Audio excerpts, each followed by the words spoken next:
You know the importance of it.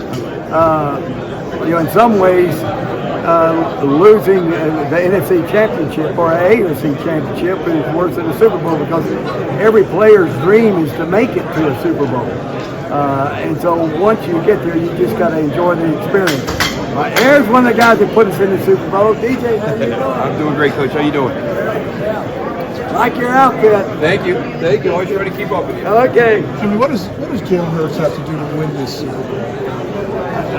I think with the team that Philadelphia's got, the number one thing is that they just can't make mistakes.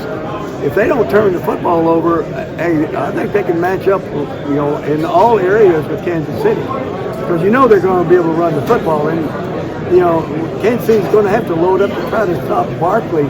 And when they do that, they're going to have a lot of one-on-one coverage with Brown and with Smith. So that's going to be interesting to see. Terry just lectured me on how much underrated Jalen is. And do you feel the same way about him? I think with most quarterbacks, they got different talents. Hurts is an outstanding runner. He's a physical player. He's got a good touch on the deep ball. As far as his talents compared to Mahomes is a different style of quarterback. Do you get the sense that Philadelphia is not getting the respect that they deserve coming into this game? Talking to Andy Reid day before yesterday, they've got Andy Reid's respect, and I think they're getting tremendous respect. They're a good football team. You look at all the games they've won in a row, they've got a lot of respect. Jimmy, what are the biggest challenges in life that you have had to overcome to get you to where you are today?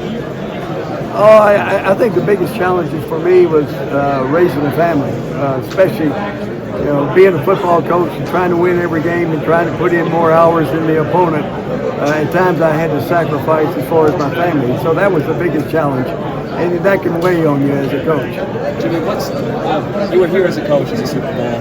You've been back as a broadcaster many times. When you think back to the first time you came back as a broadcaster, what is the biggest difference that struck you right away about being around the Super Bowl but not being in it? Like, you're working, but you're not doing the job you were before. Well, obviously, if you coach in the Super Bowl, you know the attention that it brings, but it's grown every single year, the visibility, not only throughout the country, but throughout the world. And so dealing with that so much different than maybe my first Super Bowl. Yeah.